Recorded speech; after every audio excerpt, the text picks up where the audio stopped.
Hi everyone, welcome back to our channel Simsha Education. So today we are going to start question number 8 of exercise 3.3. So let's begin. The following figures, guns and runs, are parallelograms. Find x and y. Lengths are in centimeter. तो इस question में क्या है कि हमें ना parallelogram की figures दी हुई हैं, ऐसे फिगर्स बनाई हुई हैं जो कि पैरेललोग्राम की शेप में है और उन्हें नेम भी दिया हुआ है जैसे कि गन्स एंड रन्स। और उसमें हमें कहा है कि आप एक्स और वाई की जो वैल्यू है वो फाइंड करो। जैसे देखो ये एक पैरेललोग्राम है, इसको एक नेम दिया हुआ है GUNS गन्स, और यहाँ पे देखो इसकी साइड्स की लेंथ भी दी हुई है, जैसे यहाँ पे 3x है, 3y -1 है। तो ऐसे हमने इनकी ना जो प्रॉपर लेंथ है, जैसे इनकी प्रॉपर लेंथ तो हमें पता है, जो इस साइड की प्रॉपर लेंथ और ब्रेड्थ है ना वो हमें फाइंड करनी है। तो हम स्टार्ट करते हैं। जैसे कि पैरेललोग्राम की प्रॉपर्टीज़ हमने बहुत बार कर ली हैं, आपको याद भी होगी। यहाँ पे भी एक प्रॉपर्टी ही फर्स्ट ऑफ ऑल यूज़ होगी। We know that the opposite sides of a parallelogram are equal। तो ये प्रॉपर्टी है पैरेललोग्राम की कि जो इसकी ऑपोजिट साइड्स होती हैं वो इक्वल होती हैं। तो हमें जो इसके देखो यहाँ पे जो भी ये दी हुई हैं इसको हम इक्वल रख सकते हैं, मतलब तो हम 3x को 18 के इक्वल रख सकते हैं। ऐसे ही सेम 26 को 3y -1 के इक्वल रख सकते हैं ना, हम 26 को 3y -1 के इक्वल रख सकते हैं। ऐसे ही हम इन दोनों को सॉल्व कर लेंगे और हमारे पास x y की वैल्यू आ जाएगी। देखो यहाँ पे 3x के साथ मल्टीप्लाई हो रहा है, तो हम दूसरी साइड जाके इसको डिवाइड कर देते हैं और x की वैल्यू हमारे पास आ गई 6। ऐसे ही अभी हमने y की वैल्यू निकालनी है।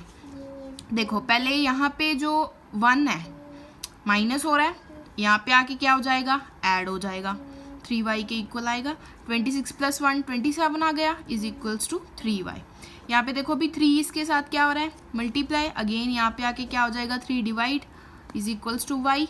तो जब इसको हम कैंसिल करेंगे तो ये 9 पे जाएगा, तो y की वैल्यू हमारे पास कितनी आ गई, 9। तो दिस इज आवर आंसर, यही तो हमने फाइंड करना था। So here is our second part. यहाँ पे देखो एक पैरेललोग्राम है, इसको नेम दिया हुआ है RUNS रन्स। तो इसमें भी हमने जो एक्स वाई की वैल्यू है ना वो फाइंड करनी है। तो इसमें क्या है कि ये जो डायगोनल है ना इनकी हमने लेंथ्स फाइंड करनी है एक तरह से। यहाँ पे देखो जैसे यहाँ पे ये 16 दिया हुआ x + y 20 y + 7, तो यहाँ पे जो ये x y है हमने इसकी वैल्यू फाइंड करनी है। इसमें भी हम पहले प्रॉपर्टी यूज़ करते हैं जो हमें पता है। We know that diagonals of a parallelogram bisect each other। इसका मतलब क्या है कि जो इसके डायगोनल्स है ना पैरेललोग्राम के, वो एक दूसरे को बाइसेक्ट करते हैं, मतलब काटते हैं एक तरह से। अगर एक दूसरे को बाइसेक्ट करते हैं तो वो मतलब इक्वल पार्ट्स में डिवाइड कर देते हैं। जैसे ये जो डायगोनल्स हैं एक दूसरे को काट रहे हैं, बाइसेक्ट कर रहे हैं, मतलब ये जो हमारा S यहाँ पे ना हम इसको नेम दे लेते हैं O। इसका मतलब क्या होगा कि जो SO है वो OU के इक्वल आएगा, जो RO है वो ON के इक्वल आएगा। जब कोई भी डायगोनल्स पैरेललोग्राम के बाइसेक्ट करते हैं एक दूसरे को, मतलब वो इक्वल पार्ट्स में उसे डिवाइड कर देते हैं। तो ये हम क्या करेंगे, जो हमारा SO होगा ना वो OU के इक्वल आ जाएगा। ये देखो SO OU के इक्वल आ जाएगा।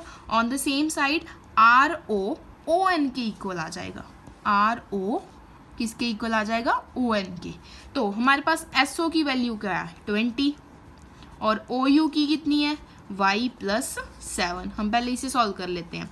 यहाँ पे देखो y के साथ 7 प्लस हो रहा है, तो दूसरी साइड जाके हम इसको सब्ट्रैक्ट कर देंगे इज इक्वल्स टू y। जब हमने इसको सब्ट्रैक्ट किया तो हमारे पास इसकी वैल्यू आई 13 is equals to y। y की वैल्यू आ गई हमारे पास। ऐसे ही जैसे हमारे पास RO था, RO क्या है, 16 किसके इक्वल है, ON के। ON की वैल्यू क्या है, x + y। 16 is equals to x plus, अभी यहाँ पे देखो x और y दोनों की वैल्यू हमें यहाँ पे नहीं पता है, लेकिन हमने अभी यहाँ पे सॉल्व किया ना, y की वैल्यू कितनी आई हमारे पास 13, तो यहाँ पे हम पुट कर देते हैं 13। अभी देखो 13 यहाँ पे ऐड हो रहा है, तो इस साइड आके ये सब्ट्रैक्ट हो जाएगा इज इक्वल्स टू x। तो 16 में से जब हमने 13 सब्ट्रैक्ट किया तो 3 आ गई x की वैल्यू, तो ये दोनों आ गई, ये आ गया हमारा answer. So that's it for today. See you soon with our next video. Thank you for watching our video. Please like, comment, share and subscribe our channel. Till then, bye bye.